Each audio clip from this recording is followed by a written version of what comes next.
संत रामपाल जी महाराज एक ऐसे महान संत जिन्होंने अपनी सतभक्ति, तत्व ज्ञान, करुणा और सेवा के बल पर समाज में नई मिसाल कायम की है। संत रामपाल जी महाराज की अगुवाई में उनके सभी सतलोक आश्रमों से समाज कल्याण के अद्भुत कार्यों ने समाज को सुनहरे भविष्य की एक नई उम्मीद दिखाई है। संत रामपाल जी महाराज से नाम दीक्षा लेने के बाद लाखों लोगों की लाइलाज बीमारियां जैसे कैंसर, एड्स आदि ठीक हुई। संत जी के ज्ञान से प्रेरित होकर उनके अनुयायियों ने लाखों यूनिट रक्तदान किया। संत जी ने लाखों बहन बेटियों का दहेज मुक्त विवाह करवाया।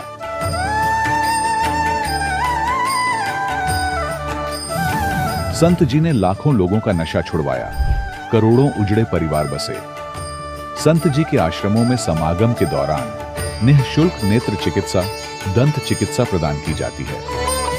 संत रामपाल जी महाराज द्वारा समय समय पर पर्यावरण संरक्षण के उद्देश्य से बड़े स्तर पर वृक्षारोपण किया जाता है। संत जी ने जरूरतमंदों को तत्काल राहत पहुंचाने के लिए एम्बुलेंस सेवा शुरू की। संत जी अपने अनुयायियों को देहदान के लिए प्रेरित करते हैं, जिससे मानवता की सेवा और चिकित्सा क्षेत्र में सुधार हो सके। संत रामपाल जी महाराज के सभी आश्रमों में हर रोज निःशुल्क भंडारा आयोजित किया जाता है, जहां हर वर्ग, हर जाति और हर धर्म के लोग एक साथ बैठकर भोजन करते हैं।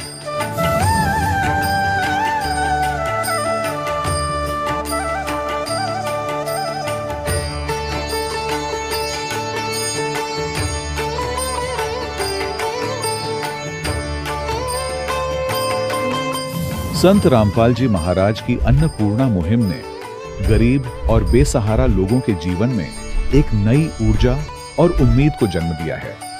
घर घर खाद्य सामग्री और जरूरी मदद पहुंचाकर संत रामपाल जी महाराज ने लोगों को दुख और मजबूरी से लड़ने की ताकत प्रदान की है।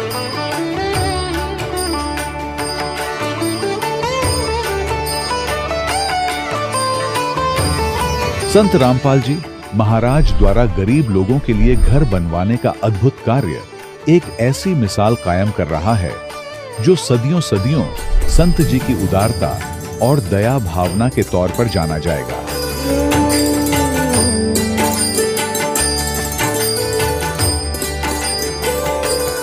संत रामपाल जी महाराज के आश्रम में हजारों बुजुर्गों को सम्मान और प्यार के साथ जीवन जीने का अवसर मिलता है।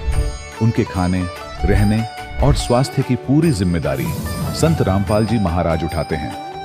अनाथ बच्चों के लिए संत रामपाल जी महाराज के सभी आश्रम किसी वरदान से कम नहीं। यहाँ उन्हें शिक्षा, संस्कार और भविष्य के लिए बेहतर अवसर प्रदान किए जाते हैं।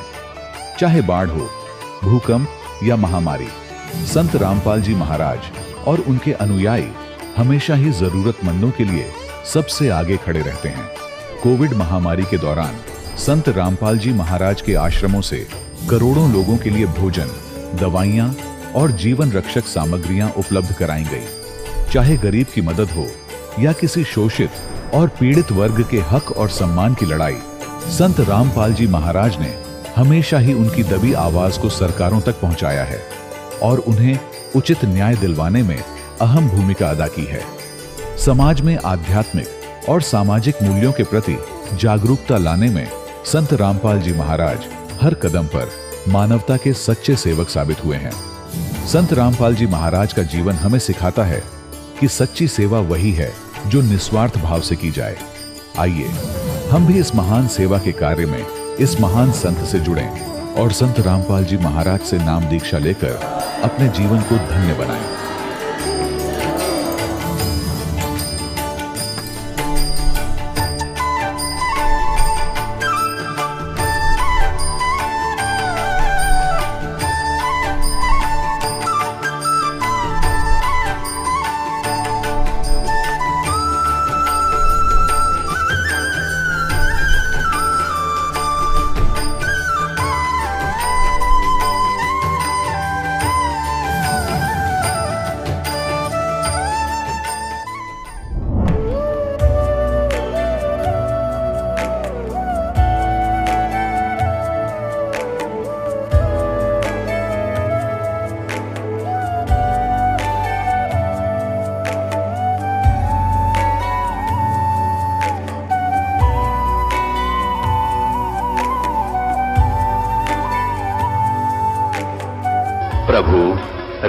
देव भगवान, अल्लाह, खुदा, ईश आदि नाम एक ही शक्ति के हैं।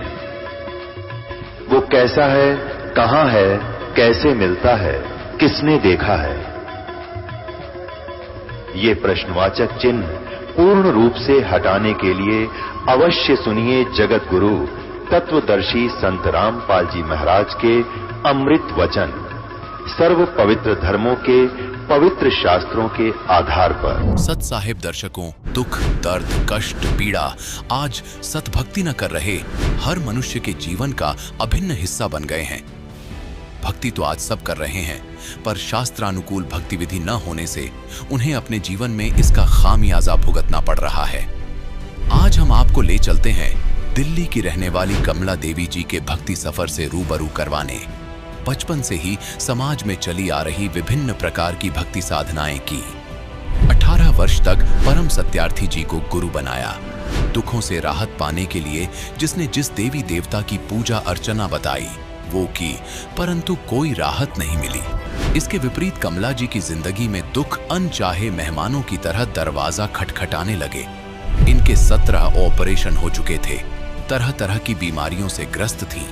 साथ ही दुखों के कारण 2014 में इनके पति भी मृत्यु को प्राप्त हो गए। पर फिर इनका दुखों का सिलसिला यहीं खत्म हुआ जब इनको मिली तत्वदर्शी संत रामपाल जी महाराज जी द्वारा लिखित पुस्तक ज्ञान गंगा, जिसे पढ़ने के बाद इनके जीवन में चमत्कारिक लाभ मिलने शुरू हो गए और खुशियों ने दस्तक देनी प्रारंभ कर दी। सुनिए कैसे कमला जी ने दुखों से निजात पाई और इनके जीवन में खुशियों की बौछार आई। नमस्कार जी। नमस्कार सर जी। क्या नाम है बहन जी आपका? कमला दासी है जी। बहन जी आप कहाँ से आई हैं? मंगोलपुरी दिल्ली से आए भगत जी। बहन जी संत रामपाल जी महाराज से कब जुड़े आप? 2013 में जुड़े, 30 अक्टूबर को भगत जी। बहन जी संत रामपाल जी महाराज से जुड़ने से पहले क्या आप कोई भक्ति साधना भी करती थी? करते थे भगत जी। हम 35-40 साल से ज़्यादा राधा स्वामी में थे। चरण सिंह महाराज जी से नाम लिया था हमने, भक्ति करी उनकी हमने 35-40 साल, लेकिन उस भक्ति से हमारे को कोई लाभ नहीं हुआ। आज वहाँ से हम पछता के और फिर संत रामपाल महाराज जी के आश्रम में आए। हमारे को किसी भगत ने बताया, मिले हमारे को कोई भगत जी, उनका नाम है चड्डा साहब, हुकुम सिंह चड्डा। उन्होंने हमारे को बताया कि बेटे ये सच्चा ज्ञान है परमात्मा का, संत रामपाल महाराज जी का, आप यहाँ आओ। जी भगत जी, हमने उनकी भी सच नहीं मानी। फिर हमने खुद देखा टीवी में, तो हम कहते थे राधा स्वामी की बुराई कर रहे हैं, हम ये सोचते थे वैसे ही बोल रहे हैं। फिर हमने इनका ज्ञान समझा, पुस्तक पढ़ी, सारी पुस्तकें मिलाई, तो भगत जी आज हमारे को पता लगा कि संत रामपाल महाराज जी का ज्ञान पूर्ण परमात्मा का ज्ञान है, ये सच्ची भक्ति है। बहन जी हमने सुना है कि जो भी श्रद्धालु संत रामपाल जी महाराज से नाम दीक्षा लेते हैं उनको बहुत सारे लाभ प्राप्त होते हैं। आपने भी संत रामपाल जी महाराज से नाम दीक्षा ली, तो क्या आपको भी कुछ लाभ प्राप्त हुए? सर जी बहुत लाभ हुए हैं। मेरे घर वाले को 2014 में 10 अक्टूबर को पैरालाइज का अटैक पड़ गया था, बिल्कुल ख़त्म हो गए थे। बिल्कुल ख़त्म हो के उसके बाद हमारे बड़े बेटे ने, जो 30-35 साल पुराना हमारा फैमिली डॉक्टर था, उसके पास फ़ोन किए। उसने 20 फ़ोन काटे, जो कभी बंदा एक भी फ़ोन नहीं काटता था। उसने 20 फ़ोन काटे, तो बेटे के याद आई कि सतलोक आश्रम फ़ोन मिलाऊं। जब फ़ोन मिला तो किसी भगत ने फ़ोन उठाया वहाँ से, तो भगत ने कहा कि भगत जी बात नहीं हो सकती, परमात्मा का सत्संग चल रहा संत रामपाल महाराज जी का। उन्होंने कहा बेटे ने, मेरे ने रोते रोते बड़े बेटे ने, कि भगत जी बात करा दो परमात्मा से, मेरे पापा ख़त्म हो चुके हैं पैरालाइज का अटैक पड़ के। तो भगत जी परमात्मा से बात कराई। परमात्मा ने कहा बेटे बंदी छोड़, दया करेंगे, दंडवत करके अमृत जल और प्रसाद दे दे। तो भगत जी मालिक ने इतनी दया करी, संत रामपाल महाराज जी ने, इतने बेटे का फ़ोन भी नहीं कटा। इतने तो मेरे घर वाले ने यूँ कह दिया बेटे मैं बाथरूम करने जाऊँगा।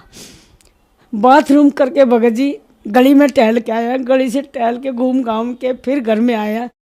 हमारे पूरे घर में रोआराहट मच गया था, ख़त्म हो चुके थे, बिल्कुल एक मिट्टी पड़ी थी घर में। इतनी दया करी मालिक ने, मैं आपसे बता नहीं सकते। हमारा सारा कुनबा रोआराहट मच गया था घर में। उसके बाद भगत जी सुबह गए सतलोक आश्रम, तो परमात्मा दर्शन देने आते हैं, सर पे हाथ रख के कहते हैं कौन मरा है? अभी नहीं मरा है, भक्ति कर बेटे दब के। उसके बाद सर जी आपको क्या बताऊं, इतनी दूर बेटा खड़ा था, उससे कहा भक्ति कर बेटे, कौन मरे तेरा बाप? जो 3 हार्ट अटैक हो चुके थे। उससे पहले तो डॉक्टरों ने ये कहता था इतने जिएंगे, इतने ये दवाइयाँ खाते रहेंगे। आज 7 साल होने को है भगत जी, सारी दवाइयाँ छुट्टी हुई उनकी। 4 बार पैरालाइज हो लिया, 3 हार्ट अटैक, 7 अटैक कम नहीं होते भगत जी। आपको क्या क्या लाभ बताऊँ। चौथा अटैक ऐसा पड़ा था दिमाग पे, जो याददाश्त ही चली गई थी उनकी, बिल्कुल यादगिरी नहीं थी कुछ भी, सब कुछ को भूल गए थे। आज बंदी छोड़ के इतनी दया संत रामपाल महाराज जी की कि सब कुछ उनको याद है। जो जिंदगी में पुरानी पुरानी बात हमारे याद नहीं, जो उनके याद है। आज मालिक ने इतनी दया कर रहे हैं, संत रामपाल महाराज जी ने पूरा जीवन दान दे रखा है। आज मालिक की दया से बिल्कुल ठीक है वो। मेरी छोटी बहू बिल्कुल अपाहिज हो चुकी थी, आज मालिक ने दया करी, जो कई लाख रुपए लगा के ठीक न हुई, आज परमात्मा की शरण में है, बिल्कुल अब कूदती फिरती है, चलती हैगी। राधा स्वामी की भक्ति करते थे जब हम, तो जब ये कैंसर हो गया था, ये निशान है मेरे गर्दन में देखो, ये इतना हो गया था। डॉक्टरों ने जवाब दे दिया था कि ऑपरेशन करेंगे ख़त्म हो जाएंगे। संत रामपाल महाराज जी से अरदास लगाई, आज बंदी छोड़ने बिना ऑपरेशन के ठीक कर दी हूँ। आँखों से अंधी भी हो गई थी, बिल्कुल 4-5 साल अंधी भी रही हूँ। 6 mm की पथरी थी मेरी पित्त की थैली में, वो गायब कर दी। 26 mm की पथरी मेरे घर वाले के थी, वो गायब कर दी। रसोड़ी थी कंधे में, वो गायब कर दी। बिना ऑपरेशन के ठीक करें संत रामपाल महाराज जी ने, हम दोनों तीनों जने। मालिक ने इतनी कृपा करी, आपने बता नहीं सकती। मैं भगत जी बताऊँ तो दिन रात बताने में ही जाएगा। इतने फायदे दिए, मैं शरीर से बिल्कुल बेकार हो गई थी, एक मुर्दा हो गई थी सर जी। आज परमात्मा ने बचा रखे हूँ। संत रामपाल महाराज जी की शरण में मेरे को एकदम से मुर्दा लेके गए थे मेरे बच्चे, गाड़ी में डाल के रोते हुए ले गए थे। 2 घंटे के बाद तो ऐसी होगी जो मेरे कुछ हुआ ही नहीं था। आज से आपके सामने खड़ी हूँ, ये सब दुनिया देख रही होगी आज मालिक की दया से मुझे, कि परमात्मा ने मेरे को कितना बचाया, संत रामपाल महाराज जी ने। बहन जी, संत रामपाल जी महाराज ने आपको बहुत सारे लाभ ही लाभ दिए। तो जो श्रद्धालु आज आपको देख रहे हैं, खास करके वो महिलाएं जो बहुत दुखी हैं, उनके लिए आप क्या कहना चाहेंगी? मैं तो सबसे हाथ जोड़ के विनती यही करूँगी जी कि जल्दी से जल्दी संत रामपाल महाराज जी के शरण में आए और अपने दुखों को दूर करवाओ। जी, संत रामपाल जी महाराज की शरण में कैसे आ सकते हैं? 8 बजे तक सत्संग आता है टीवी पे, उसको पूरा देखो, ज्ञान समझो और फिर आओ। ज्ञान गंगा है, जीने की राह है, भक्ति बोध है, काफ़ी किताबें हैं, उनको पढ़ो, ज्ञान समझो परमात्मा का। देखो परमात्मा कितनी दया कर रहा है। आज मालिक ने पूरा विश्व में नाम दीक्षा दे रखी है, मालिक ने बहुत कृपा कर रखी है। परमात्मा ने इतनी दया करी है, सब डॉक्टर फेल हैं इनके आगे, इनसे बढ़ के कोई डॉक्टर नहीं है, हमने खुद देख चुके हैं। धन्यवाद बहन जी। सच साहेब भगत जी। दर्शकों, अभी आपने सुने संत रामपाल जी महाराज से दीक्षा प्राप्त करके सुखी हुए भक्त के अनुभव। अब देखिए जगत गुरु तत्वदर्शी संत रामपाल जी महाराज के मंगल प्रवचन। परमपिता परमात्मा पूर्ण ब्रह्म सारी सृष्टि के रचनहार कबीर परमेश्वर कबीर देव जी की असीम रजा से आप सभी पुण्यात्माएं परमात्मा की महिमा सुनने के लिए उपस्थित हुए। जिस प्राणी के, जिस जीव के पूर्व जन्म के शुभ संस्कार उदय होते हैं, उनको मानव शरीर प्राप्त होता है। और मानव शरीर प्राप्त करके जो प्राणी सत्संग उपलब्ध करते हैं, जिनको सत्संग प्राप्त होता है, वो और भी ज्यादा शुभ संस्कारी हंस होते हैं। परमात्मा कबीर परमेश्वर जी हमें याद दिलाते हैं, मानुष जन्म पाय कर जो नहीं रटे हरि नामे, जैसे कुआ जल बिना बनवाया क्या काम। परमेश्वर जो हमारे जनक हैं, जो हमारे हितैषी हैं और जो हमें यथार्थ तत्व ज्ञान और यथार्थ भक्ति विधि बताने के लिए स्वयं ही यहाँ इस काल के लोक में प्रवेश होते हैं। सतलोक से अपने निज सुख में स्थान से चलकर वो भगवान आते हैं। वही आकर के हमें ज्ञान कराते हैं कि आप जिस लोक में रह रहे हो, ये लोक काल का है और काल के अर्थ से आप परिचित हैं। श्रीमद् भगवत गीता अध्याय नंबर 11 के श्लोक नंबर 32 में गीता ज्ञानदाता श्री कृष्ण जी में प्रवेश करके ये काल बोल रहा है। ये कह रहा कि अर्जुन, मैं काल हूं और सभी लोगों का नाश करने के लिए अब प्रवृत्त हुआ हूं। अब श्री कृष्ण जी तो पहले ही अर्जुन के साथ थे, तो श्री कृष्ण ये नहीं कह सकते कि मैं काल हूं और अभी सबको खाने के लिए अब प्रवृत्त हुआ हूं, अब मैं प्रकट हुआ हूं। ये काल कौन है, इसके विषय में रह रहकर सत्संग के माध्यम से बताया गया है और बताते रहेंगे। आज थोड़ा सा विषय दूसरा रहेगा। तो श्री कृष्ण जी के अंदर प्रवेश करके ये काल बोल रहा है।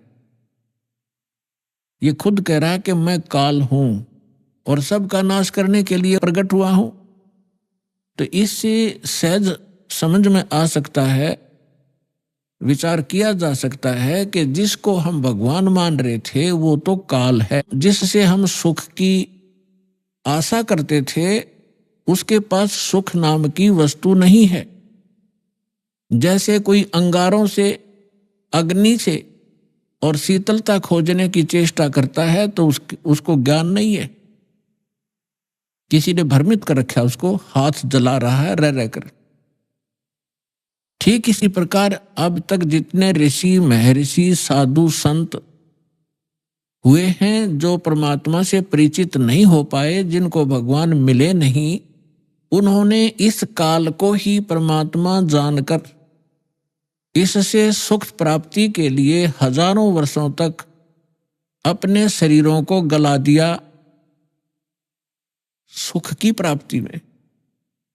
अब प्रश्न यही उठता है कि जहां अंगारे बरस रहे हों और वहां पर शीतलता की आशा जो करता है तो वो अज्ञानी व्यक्ति होता है।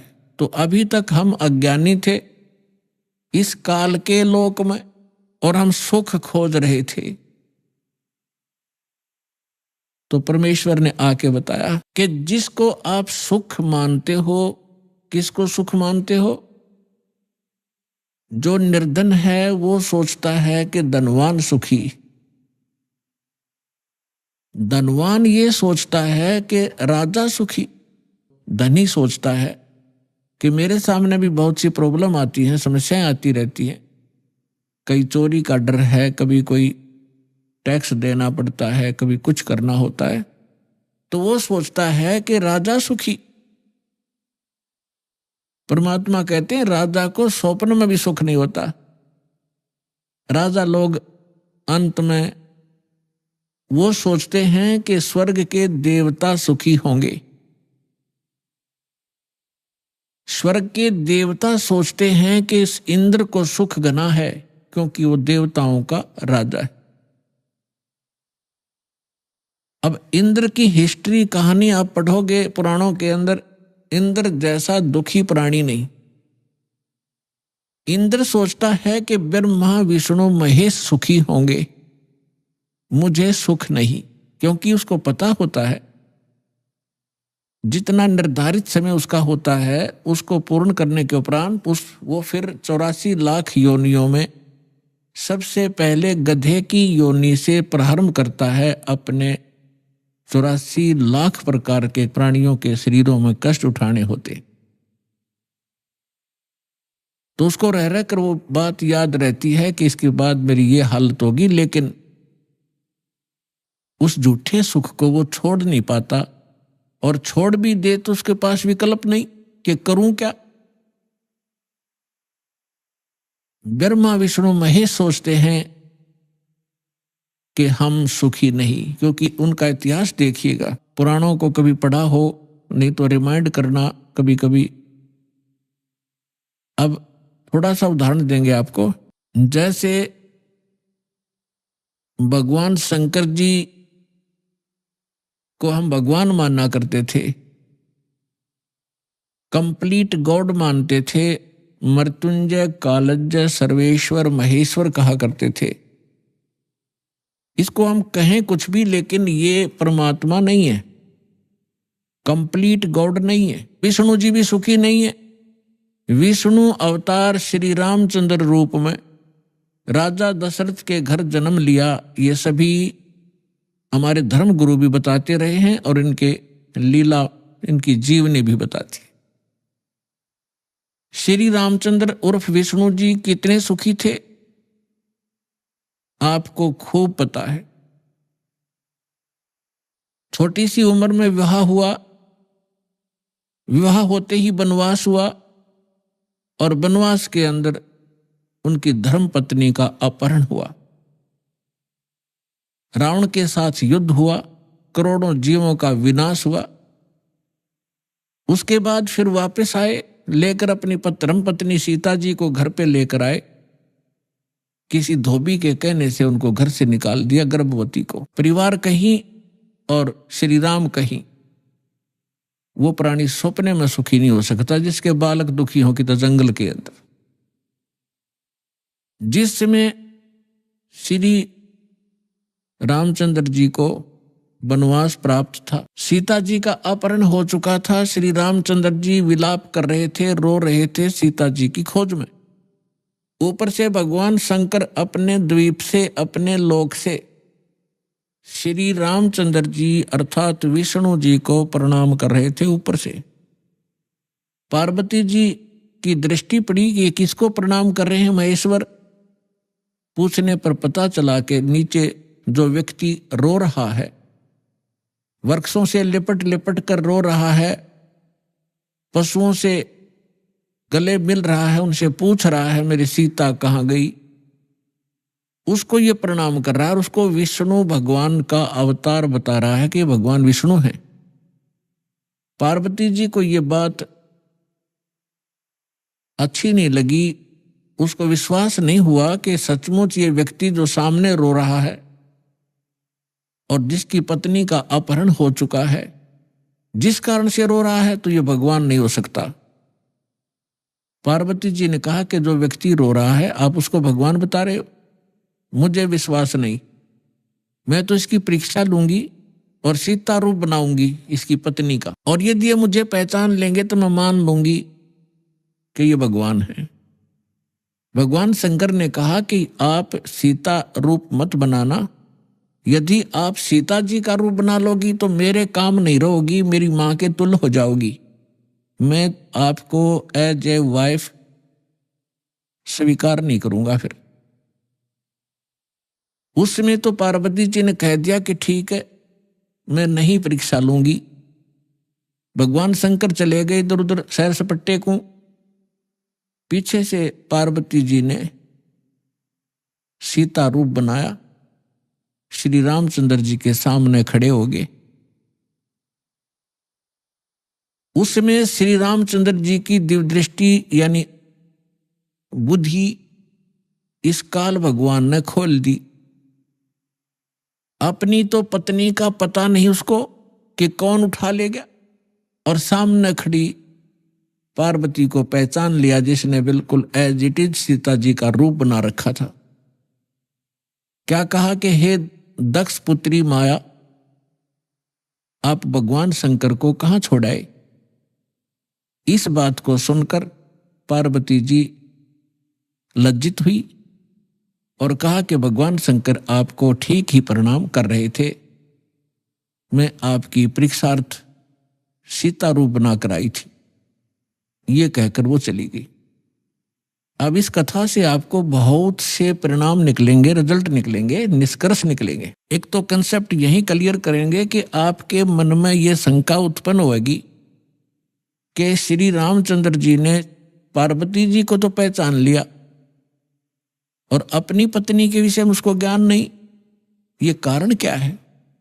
जिसमें आपको ये कारण समझ में आवेगा तो आप समझो अध्यात्म मार्ग पर चल पड़े।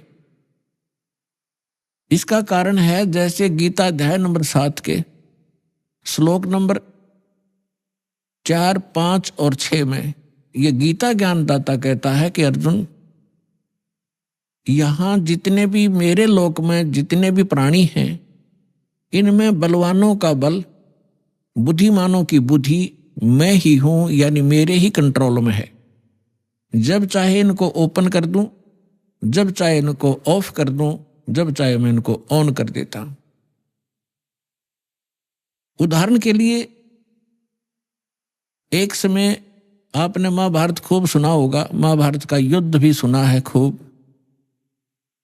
महाभारत के युद्ध के दौरान अर्जुन ने अपने धनुष के माध्यम से इतना नरसंहार किया था और सूरवीर कहलाए थे। एक तीर से 100 व्यक्तियों को मार डालते थे। वही गांडीव धनुष सुप्रसिद्ध था उसका। जिस समय श्री कृष्ण अर्थात विष्णु जी श्री कृष्ण रूप में देवकी के गर्भ में जन्मे थे, उसके बाद उन्होंने श्री कृष्ण रूप में लीला की थी, जीवन व्यतीत किया था। अंत समय में उनकी मृत्यु एक शिकारी के विषाक्त तीर से हुई थी और पांडवों को उसने वहां बुलाया था। अंत समय में पांडवों से श्री कृष्ण जी ने कहा था कि आप इन सभी औरतों को जितनी द्वारका के अंदर है सबको अपने साथ ले जाओ। यहां पर यादव कोई बचा नहीं है, क्योंकि दुर्वासा जी के श्राप से इंक्लूडिंग श्री कृष्ण जी यादव कुल पूरा नाश हो गया था। छोटा बालक भी नहीं बचा था।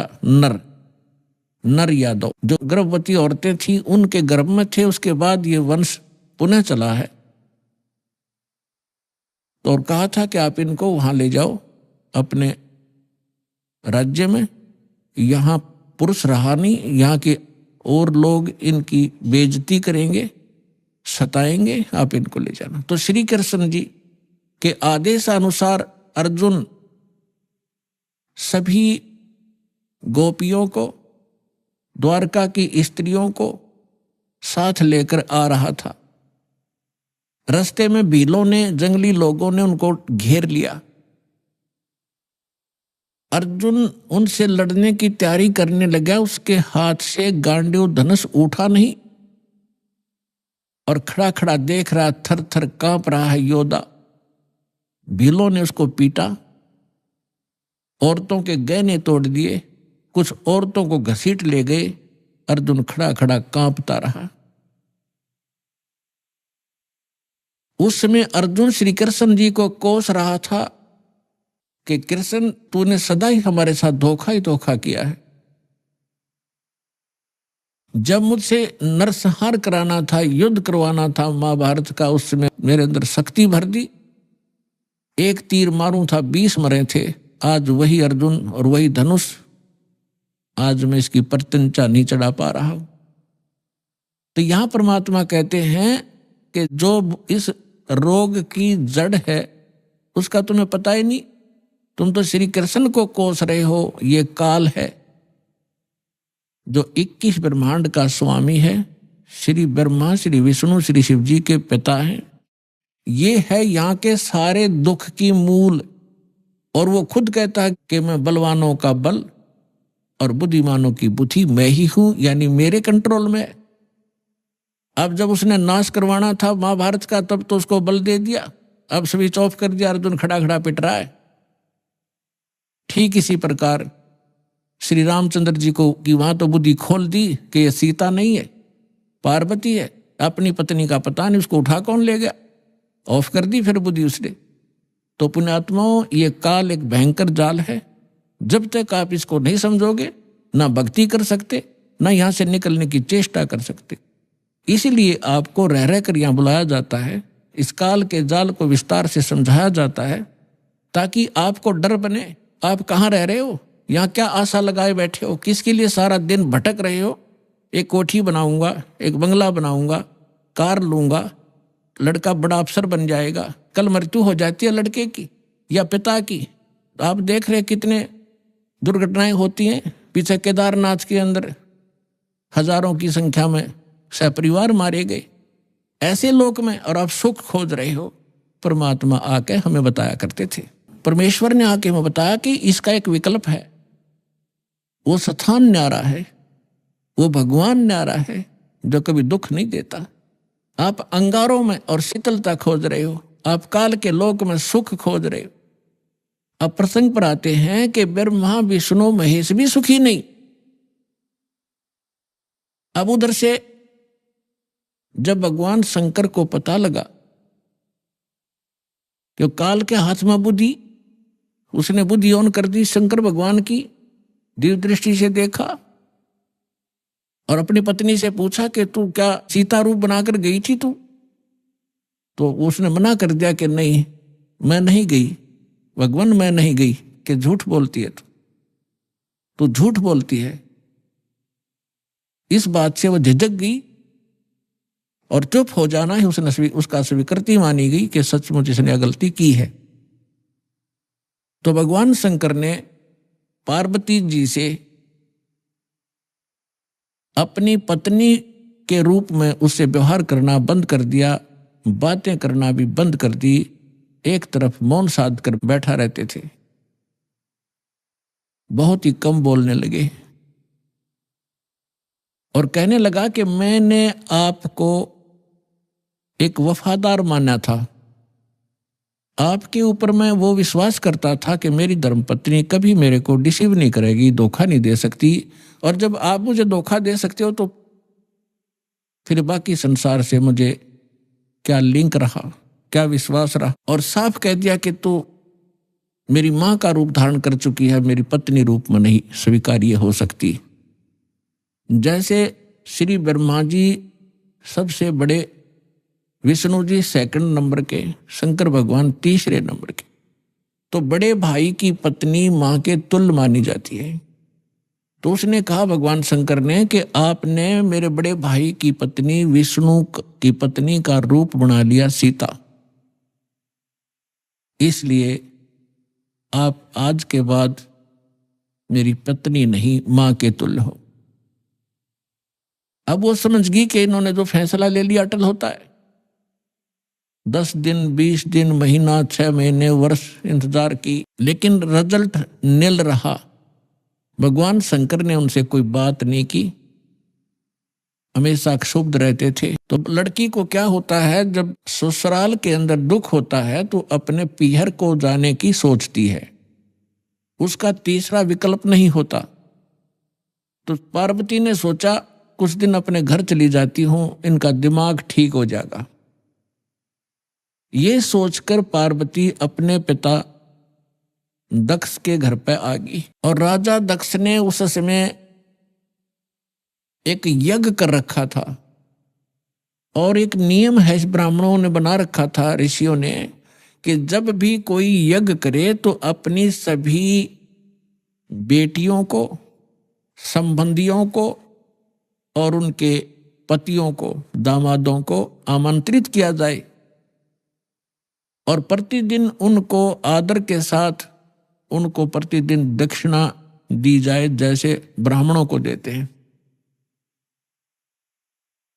तो ऐसा नियम था कि जितनी भी राजा दक्ष की अन्य बेटियां थी वो सभी आमंत्रित थी और उनके पति यानी दामाद भी आमंत्रित थे। उचित स्थान पर सबको बैठा रखा था। जितने समय तक यज्ञ का और सत्संग का प्रयोजन चलता था, 2-4 घंटे, 10 घंटे, तो उस समय सभी अपने अपने आसन पर विराजमान रहते थे और किसी भी कारण से कोई लड़की का पति नहीं आ सका तो उसका आसन लगाया जाता था, खाली छोड़ा जाता था और सबको जो भी दक्षिणा दी जाती थी उसका भी उसके ऊपर भाग प्रतिदिन रखा जाता था आसन पर। तो जो ही पार्वती जी अपने घर पे पहुंची, पता चला कि पिताजी ने यज्ञ कर रखा है और ये यज्ञ 2-3 दिन से चल रहा है। अब सारे यज्ञ मंडप में घूम के पिता के सामने पहुंची। पिताजी ने मुंह मोड़ लिया क्योंकि पार्वती जी ने राजा दक्ष के मर्जी के विरुद्ध भगवान शंकर से विवाह किया था, जिस कारण से पिता अक्षुब्ध था। जब पिताजी ने ठीक से बात नहीं की, ये भी नहीं कहा कि आगी बेटी, तो पार्वती वहां दुखी हुई, अपनी मां के पास घर पे पहुंची। बेटी मां को ही उलाने दिया करती है, मां के सामने अपना दुख रोया करती है। अपनी माँ के सामने जाकर कहा कि माँ, तुमने ऐसा भेदभाव हमारे साथ क्यों किया? आपने सभी अन्य मेरी बहनों के पति भी बुला रखे हैं, बहनों को भी आमंत्रित किया है, आपने हमें ना बुलाया ना आमंत्रित किया। और जिन बहनों के पति नहीं आए हैं उनका आसन लगा रखा है, उनका भाग सबको दिया जा रहा है। आपने न तो अपने दामाद का आसन लगवा रखा है, ना ही उनको आमंत्रित किया है और ना मुझे आमंत्रित किया। अब मां ने कहा कि बेटी, ना तो आप मेरी बात मानती, ना तेरा पिता मानता, तू जाने तेरा बाप जाने, उनसे बात कर। अपनी मर्जी से तूने विवाह किया, जिस कारण से वो दुखी है तेरे से। वो फिर अपने पिता के पास गई और दक्ष से कहा कि पिताजी, आपने न तो हमें आमंत्रित किया और न ही आपने अपने दामाद को बुलाया, ना उनका कोई भाग आसन आपने लगा रखा है, ना उनका हिस्सा निकाल रहे हो। तब दक्ष ने कहा कि तू आई किस लिए यहां पर? तेरे को किसने आमंत्रित किया था? अपनी मर्जी से विवाह किया था, रह उसके साथ, उस जंगली के साथ रहे। ऐसी बहुत सी बातें बकवास की। तो पार्वती ने देखा कि भगवान शिव अब मुझे स्वीकार करेगा नहीं, घर में मेरा सत्कार नहीं। तो उसी समय एक हवन कुंड बना रखा था, उसमें अच्छे गेर के 1 क्विंटल लकड़ और गेरे थे, चारों तरफ से डाल रहे थे वह ब्राह्मण ऋषि। घी पूरा बकड़ बड़ा था, पूरी लो लकड़े थी उसमें। तो पार्वती जी यानी दक्ष की बेटी उस हवन कुंड में छलांग लगाएगी, आत्मदाह कर लिया। यज्ञ खंड हुआ, जल्दी से उस लड़की को निकाला गया। तब तक उसका मांस जल चुका था, मर चुकी थी, अस्थि शेष रह गई थी, हार्ड शेष थी। लंबी कथा है, हम जिस उद्देश्य से ये कथा सुना रहे हैं उसी को लेंगे। भगवान शंकर को पता चला, अपने सभी अनुचरों को साथ लेकर वहां पहुंचे। उससे पहले उन्होंने भैरव को भेजा, उसने आकर के वहां, बहुत सी लंबी कहानी है। भगवान विष्णु भी विद्वान थे उस यज्ञ में, भगवान ब्रह्मा जी भी विद्वान थे। जब उनको पता चला कि भगवान शंकर अपनी सेना के साथ आ रहे हैं तो ब्रह्मा जी तो पहले भाग गए, विष्णु जी भागने लगे। तो दक्ष ने कहा कि हे भगवान, मैंने आपकी ही सुरक्षा में ये यज्ञ किया था, आप भी मुझे आपत्ति में छोड़ कर जा रहे हो। तो भगवान विष्णु फिर रुक गए थे, उन्होंने लड़ाई की। लड़ाई में फिर वो काफी परास्त हुए, शतब्द हो गए, फिर भाग गए वह वहां से छोड़कर। ये पुराण में वर्णन है, शिव पुराण में। कहने का भाव यह है कि भगवान शिव ने आकर के राजा दक्ष की गर्दन काट दी। अन्य के कहने से फिर उनको दोबारा जीवित किया गया, जैसे कोई बकरा लाकर उसके मुख पर लगा दिया। प्राण की कथा आपने खूब सुन रखी। हम इस विषय पर आएंगे अपनात्मा। जैसे यहां फिर एक शंका उत्पन्न हो जाएगी आपको कि भगवान शिव ने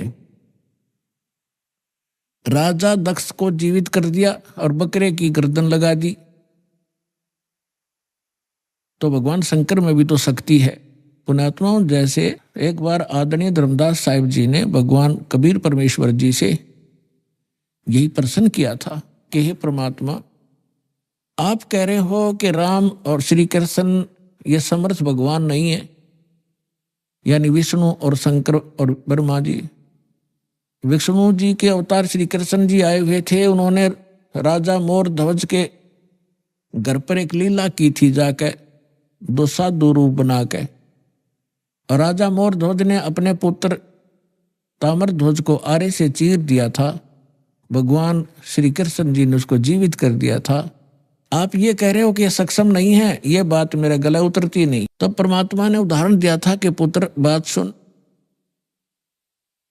यहां तो मोर ध्वज के पुत्र ताम्र ध्वज को श्री कृष्ण जी ने जीवित कर दिया, आरे से 2 फाड़ कर होने के उपरांत, और उसका सगा भांजा सुभद्रा पुत्र अभिमन्यु महाभारत के युद्ध में मारा गया था, पांडवों का कुलनाश हो रहा था, हाहाकार मची थी, श्री कृष्ण रो रहा था, उसकी बहन रो रही थी, पांचों पांडव टक्कर मार रहे थे। उस समय अभिमन्यु को जीवित नहीं किया उसने।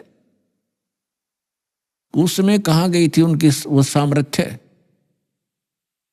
तब धर्मदास जी ने कहा था, भगवान इसका उत्तर भी आप ही दे सकते हो, हम तो बस इतने बच्चों जैसे प्रश्न है हमारे, बच्चों जैसी बुद्धि है हमारी। ये भी बात सही है आपकी कि वहां क्यों ना जीवित किया उसको। तो परमात्मा ने कहा कि ताम्र ध्वज लड़के की आयु शेष थी, और जिसकी आयु शेष है ये डॉक्टर एक टांग काट कर दूसरी जगह लगा देते हैं, यहाँ की खाल उतारी वहां जोड़ देते हैं, ये तो एक वैज्ञानिक कर देते हैं इस काम को। और जिनकी आयु नहीं रहती है डॉक्टर फेल हो जाते हैं, खुद हार्ट का स्पेशलिस्ट डॉक्टर और हार्ट की बीमारी से ग्रस्त, रात में गोली टेबलेट खा भी नहीं पाया, 1 मिनट में सांस पूरा हो गया। तो भगवान से बड़ा ना कोई विज्ञान है, ना ये छोटे भगवान है। भगवान तो भगवान ही है, वो समर्थ है, सत्य पुरुष है। तब परमात्मा ने बताया कि ताम्र ध्वज की आयु शेष थी, अभिमन्यु की आयु इतनी ही थी, और ये भगवान इतना ही काम कर सकते हैं। आयु शेष थी तो उसकी राजा दक्ष को दूसरे गर्दन जोड़ दी, चल भाई, लेकिन ये सक्षम नहीं है। अब आगे देखना क्या होता है कि भगवान शंकर ने पार्वती जी की अस्थियां उठा ली और 10,000 वर्ष तक उसको सीने से लगा के पार्वती पार्वती दक्ष माया दक्ष पुत्री करते करते पागलों की तरह भटकता रहा। अपने आत्मा हम भगवान ब्रह्मा, भगवान विष्णु, भगवान शिव जी को सुखी माने, ये सुखी है, ये सुखी व्यक्ति के लक्षण है। 10,000 वर्ष तक पागलों की तरह खाना ना पीना ना, हाय पार्वती, हाय दक्ष माया, हाय दक्ष की पुत्री। तो हमारे पास ज्ञान का टोटा था, जिस कारण से हमने प्रत्येक को भगवान और समर्थ मान लिया। देखो ऐसा नहीं कह रहा दास, ना मेरे भगवान ने कहा कि ब्रह्मा विष्णु महेश बिल्कुल यूजलेस है, ये जितने सक्षम हैं, जितनी इनकी सामर्थ्य है उतना बताया है।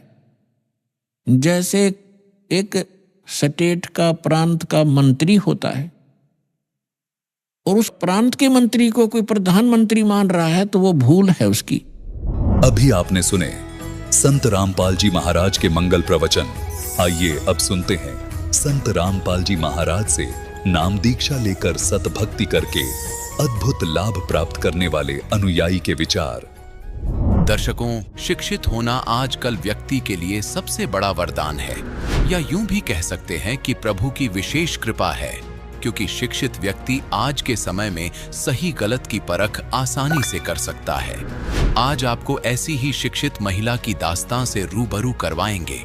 ये हैं महाराष्ट्र की रूपाली पाटिल जी, जो कि एक शिक्षित महिला हैं, और इन्होंने अपनी शिक्षा का सही प्रयोग किया और सही समय पर सही संत की पहचान कर नाम दीक्षा ले ली, जिसके फलस्वरूप ऐसा अद्भुत लाभ हुआ जिस पर शायद आज का विज्ञान पर भरोसा रखने वाला वर्ग विश्वास न करे, पर यह वास्तविक सच्चाई है। आप हैरान रह जाएंगे कि इन्हें कैंसर जैसे भयंकर लाइलाज रोग से मुक्ति मिली है, पति का नशा छूटा है और बच्चे की शारीरिक बीमारी ठीक हुई है।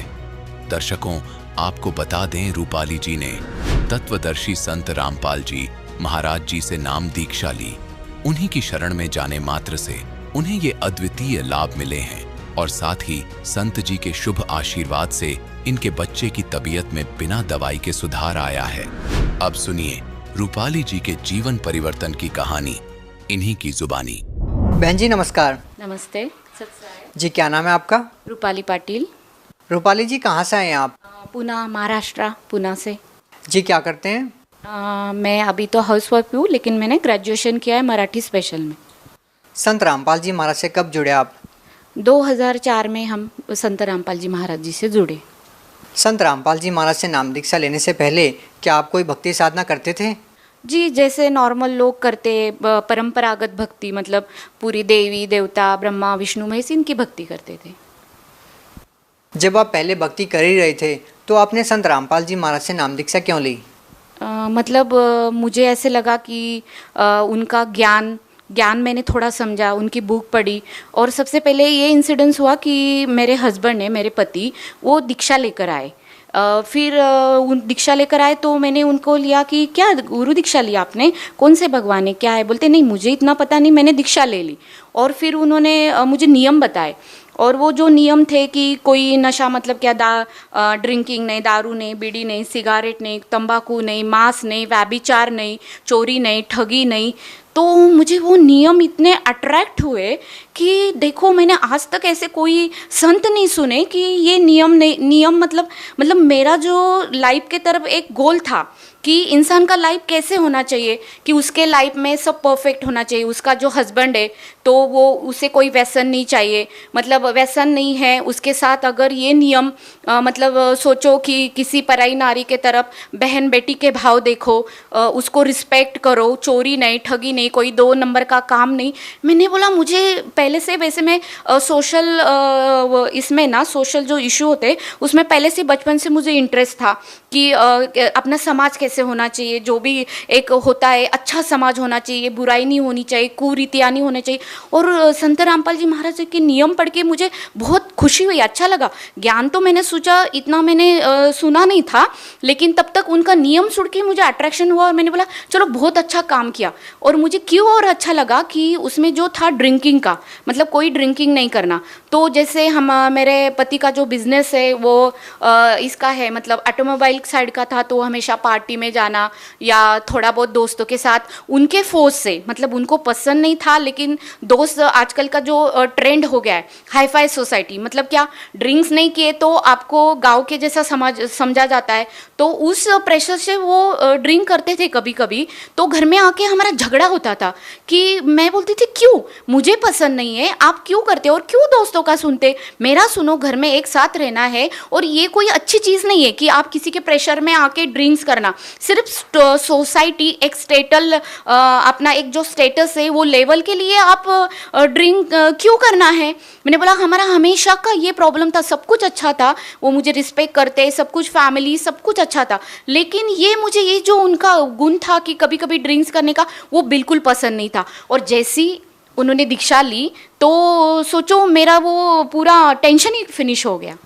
देखिए, जैसा कि आप बता रहे हैं कि आपने नियम पढ़े जिसमें लिखा हुआ था कि नशा नहीं करना, व्यसन नहीं करना, किसी की तरफ बुरी नज़र से नहीं देखना। जब हम देखते हैं समाज में या अन्य संतों को जब हम देखते हैं तो सभी संत यही नियम बताते हैं, लेकिन जब हम ग्राउंड लेवल पे देखते हैं तो क्या वास्तव में ये चीज़ें फॉलो होती है? जी, मैंने तो जितने मैं अभी महाराष्ट्र पूना से हूँ, या बचपन से लेके महाराष्ट्र में, मतलब पहले जलगांव से लेके पूना तक मेरा जो जर्नी हुआ है, तो मैंने तो देखे, मैंने संत बताते हैं, लेकिन आज तक मैंने कोई भी उनके अनुयायी, जैसे अदर संत है, जैसे बहुत सारे हैं अभी जो गुरु है, उनके कोई भी अनुयायी ये नियम फॉलो बिल्कुल नहीं करते। वो ओनली क्या बोलते हैं उनके, मैंने तो ये भी देखा है कि उनके गुरुजी जो होते हैं दूसरे, जो संत रामपाल जी महाराज को छोड़ के जो आज इस धरती पे जितने भी गुरु है वो सब बताते ठीक है भाई, थोड़ा बहुत कर लो, आ जाओ दीक्षा ले लो, थोड़ा बहुत कर लो, जब मन होगा डाल दो। लेकिन मुझे ये पसंद नहीं था और मैंने भी खुद ने देखा कि कोई फॉलो नहीं करता है। आप एक शिक्षित महिला हैं, आपने बताया कि आपके पति ड्रिंक करते थे, आपको वो बिल्कुल अच्छा नहीं लगता था और आपके झगड़े होते थे। लेकिन उन महिलाओं की बात की जाए जो बहुत ही गरीब है, निचले तबके से आती हैं, उनके पति जब इस तरह के नशे करते हैं तो आप सोच सकते हैं कि उनके परिवार के भरण पोषण के लिए जो कमाई होती है उसका बहुत सारा हिस्सा वो नशा करने में लगा देते हैं। तो उनके घरों में कितने झगड़े हो सकते हैं, इस बात का अंदाज़ा आप बखूबी लगा सकते हैं। आप उन महिलाओं के लिए क्या कहना चाहेंगे जिनके पति बहुत ज़्यादा नशा करते हैं और बहुत सारी बुराइयों में लगे हुए हैं?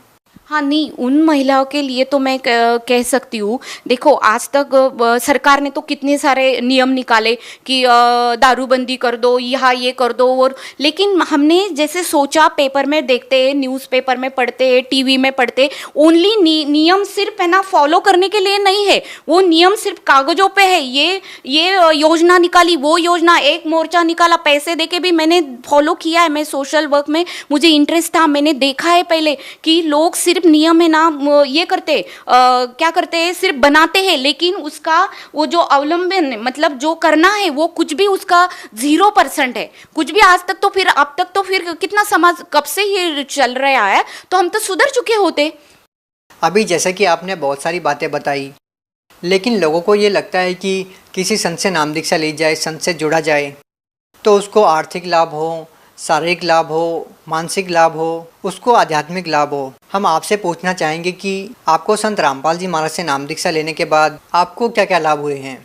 जी, हमें तो इतने सारे लाभ हुए, अगर अभी हम गिनवाते बैठेंगे तो ये मेरा मतलब क्या बोलते हैं ना, ये दिन रात कम पड़ेगा। लेकिन जो स्पेशली थोड़े बहुत जो मुझे लाभ है मैं थोड़ा ही आपको बताऊंगी। कि पहले सबसे पहले लाभ था तो मतलब मुझे खुद को ही डॉक्टर ने बोला कि आपको मतलब प्रॉब्लम है गले में, और जो मुझे एक ऐसे गांठ हुई थी बड़ी, तो उन्होंने, मैंने जैसे ट्रीटमेंट स्पेशलिस्ट के पास गई तो उन्होंने बोला कि आपको शायद, हमें लग रहा है कि ये आपको कैंसर का ही है, और आप सुशिक्षित हो, पढ़े लिखे हो, ज़्यादा देर मत करो, जो भी होगा मेडिकल प्रोसेस करो और उसमें जो भी कोई आता है उस हिसाब से आपका ट्रीटमेंट करेंगे। फिर उन्होंने बताने के बाद जैसे हमने हमारे गुरुजी मतलब संत रामपाल जी महाराज, उनको प्रार्थना की, क्योंकि मैं तो नाम दीक्षा ले चुकी थी, मुझे दृढ़ विश्वास था जो भी करेंगे तो मेरे गुरुजी करेंगे। और मैंने ना आज तक सुना था गुरुजी ये लाभ देते, गुरुजी आर्थिक लाभ, शारीरिक लाभ, आध्यात्मिक लाभ, सब लाभ देते। तो मैंने बोला अभी ना मैं खुद ही परीक्षा ले लेती हूँ, अभी तो मेरे ऊपर समय आया। तो मैंने अंतर आत्मा से प्रार्थना की, और प्रार्थना करने के बाद फिर गुरुजी को जैसे हमने बोला, मतलब आत्मा से, मैंने मुंह से नहीं बोला। और सोचो जैसे डॉक्टर ने बोला वो ट्रीटमेंट की, और मेरा जो रिजल्ट आया, मेरा जो रिपोर्ट आया, तो आप लोग हैरान हो जाओगे। मुझे कैंसर था, जब मुझे लगा कि अभी मेरी लाइफ थोड़ी है, ज़्यादा लाइफ नहीं है, मेरी पैरों के नीचे की जमीन खिसक गई कि मैं भी क्या करूंगी। मुझे लगा मैं तो ठीक है, मैं मर गई तो मेरा बेटा है वो कैसे रहेगा, मेरा हस्बैंड तो शायद शादी कर लेगा, लेकिन मेरा क्या होगा। और मुझे तब लगा कि ये जिंदगी इतनी छोटी है, मुझे क्या करना था और मैं कुछ भी कर नहीं सकूंगी। मैं परमात्मा को मतलब संत रामपाल जी महाराज को प्रार्थना किया, परमात्मा नहीं, मुझे अभी थोड़ा जीना है, मुझे लाइफ दे दो, मुझे इतना जल्दी नहीं मरना है, मेरे बेटे के लिए मुझे जीना है। और इतना चमत्कार हुआ। आप लोगों को चमत्कार लगेगा, आपकी भाषा में ये ऐसे लगेगा कि हम बोल रहे हैं, लेकिन नहीं, मैंने अनुभव किया है। जब खुद के ऊपर आता है ना, इंसान झूठ नहीं बोल सकता। मैं जो भी बोल रही हूँ एक शब्द सच बोल रही हूँ, क्योंकि मैंने जो 2 दिन जब तक मेरा रिपोर्ट नहीं आता, मैंने सहा है कि मृत्यु क्या होती है और जीना क्या होता है। और मेरे परमात्मा ने, गुरु जी ने, संत रामपाल जी महाराज ने इतना प्रार्थना हमने लगाने के बाद उनका ये आया, मतलब उनका मैसेज आया कि बेटा परमात्मा आपको दया करेंगे, आपके संत रामपाल जी महाराज आपके ऊपर दया करेंगे। और फिर हमने मेडिकल रिपोर्ट पाया शाम को, तो उसमें लिखा था कि मुझे सिर्फ ओनली वायरल इन्फेक्शन है। जो 4 डिसीज मुझे बताया था कि एक सर्वाइकल कैंसर, एक टीबी और 2 ऐसे थ्रोट के हिसाब से ही उन्होंने बताया था। और मुझे और क्यों लगा पता है क्या, तो मेरे साथ एक बात हुई। हमारे घर की हेरिडिटी ऐसी है, मेरे दादा को कैंसर था, मेरी जो ये है मतलब मेरे चाचा है वो खुद डॉक्टर थे, उनको तक कैंसर हुआ। और कैंसर मतलब वो लोग अर्ली एज मतलब कम एज में वो गुजर गए, सोचो। और मुझे फिर लगा, जो मेरा टाइमिंग आया कि 3री पीढ़ी में, डॉक्टर ने बोला हाँ, मुझे हिस्ट्री पूछी और मेरा जब हेरिडिटी देखा तो कि हाँ, आपको तो आपके दादा को थ्रोट कैंसर था, आपके चाचा को स्टमक का कैंसर हुआ, और अभी आपको तो 100% कैंसर होना चाहिए। मैंने बोला ठीक है, अभी क्या करेंगे, मतलब बोलना आसान है, लेकिन मैं इतनी तकलीफ से गुजरी ना, मैं बोल नहीं सकती। और जब ऐसे इसमें परमात्मा ने और एक आप लोगों को रीजन, मुझे क्यों दृढ़ विश्वास हुआ, तो मेरी कुंडली थी। मैं पहले बहुत जन्म कुंडली हम मानते थे, मेरी कुंडली निकाली मैंने बहुत बचपन में, जब से मैं कॉलेज में थी। तो मुझे इसने बताया था, हाथ देखे कि आपकी आयु ज़्यादा नहीं है, 40 तक ही है, और आपको ऐसा डिसीज होगा कि आप उसमें से बाहर नहीं निकालेंगे। और वही मुझे जब ये गांठ निकला, डॉक्टर ने बोला, तो मैंने जल्दी से वो कुंडली अपने कपाट से निकाली और मैंने टैली किया कि अरे हाँ, मुझे अभी 37 स्टार्ट है और मैं क्या कैंसर का तो 2 साल कितना भी होना, ये कोइंसिडेंस कैसे हो सकता है। इसीलिए ये सब देखे इतना मतलब आप समझ सकते हैं ये कोई जादू मंत्र नहीं है। परमात्मा ने इतनी दया की कि इतने मेरे चांसेस 100% कैंसर के होने के बाद भी संत रामपाल जी महाराज ने मेरे ऊपर दया की। उनके मंत्र में, उनके भक्ति में इतनी ताकत है कि मेरा कैंसर उन्होंने भगा दिया। जी भगत जी, मुझे और 2 लाभ ऐसे हुए कि एक तो इनके साथ इनका मुंबई एक्सप्रेस हाईवे पे एक्सीडेंट हुआ गाड़ी का, और इतना ज़बरदस्त एक्सीडेंट था, मतलब कंटरनर ने पीछे से 2 बार उनको डैश मारा।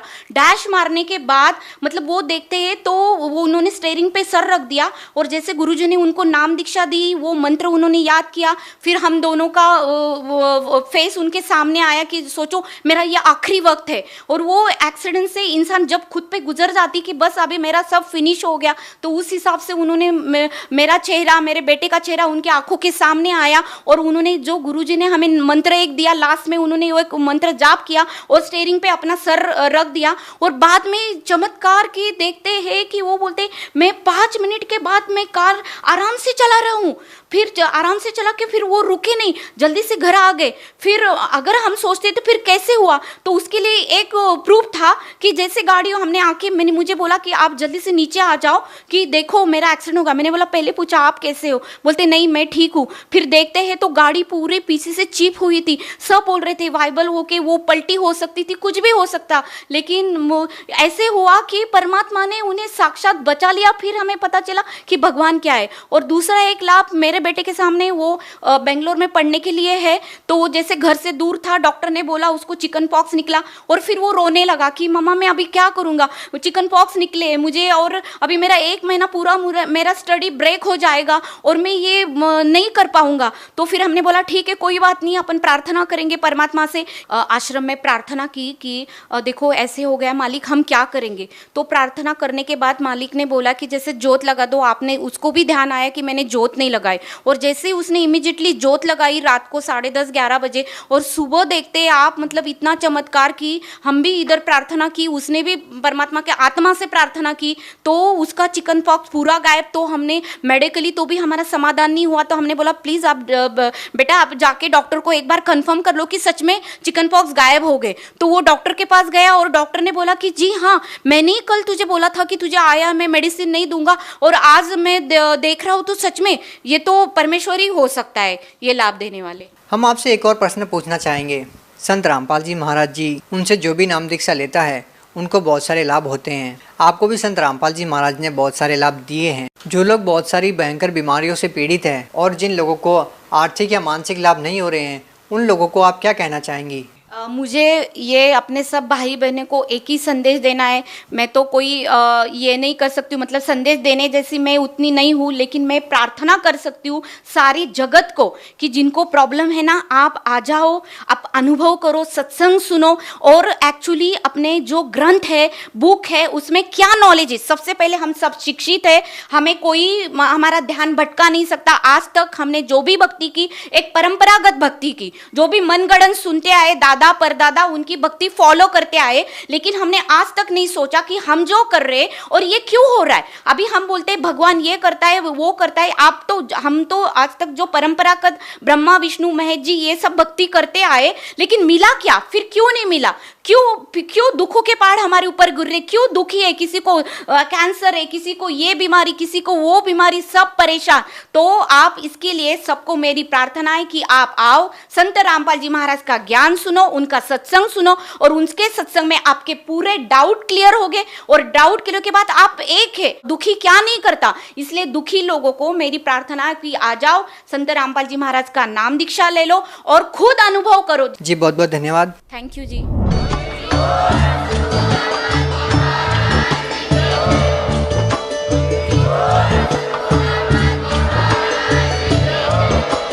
आप सुन रहे थे जगत गुरु तत्वदर्शी संत रामपाल जी महाराज जी के मंगल प्रवचन। अधिक जानकारी के लिए विजिट कीजिए हमारी वेबसाइट www.jagatgururampalji.org।